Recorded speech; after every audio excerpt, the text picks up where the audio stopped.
خبر شامل کرتے ہیں کراچی سے، جہاں ہمارے کراچی سٹی رپورٹر جاوید محمود رائیں کی رپورٹ کے مطابق district Orangi press club Karachi کے صحافیوں کا دیرینہ مطالبہ پورا ہوا۔ آج موقع 5 جون 2023 کو رکن سندھ اسمبلی غلام جیلانی نے ST 39 پر واقع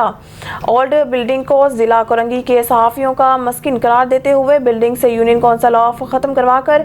چابیاں district Orangi press club Karachi کے بانی صدر MA محمد رستم قادری کے حوالے کی۔ مسرت موقع پر کلب کے عہدیداران اور ممبران کے ساتھ ضلع کے دیگر صحافیوں کی بھی بڑی تعداد پریس کلب پر موجود تھی۔ District Orangi press club Karachi قائم شدہ 1995 واقعہ ST 39 پر سال 2023 کی پہلی پریس کانفرنس سپریم کونسل کے فیصلے کے مطابق صدر MA محمد رستم قادری اور جنرل سیکریٹری عامر رضا نے 9 منتخب عہدیداروں کے ناموں کا اعلان بھی کیا، جس کی تفصیل درج ذیل ہے۔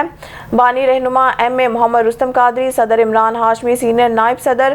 رو ایوب عثمان نائب صدر، عبدالکریم عیسیٰ جیلانی نائب صدر، جبار ملک نائب صدر، Aamir Raza general secretary, Rana Rehan additional general secretary, Arif Kamal deputy general secretary, Nizam Bhutto deputy general secretary, Nadeem Aslam joint secretary, Rana Afzal finance secretary, Ahsan Khokhar deputy finance secretary,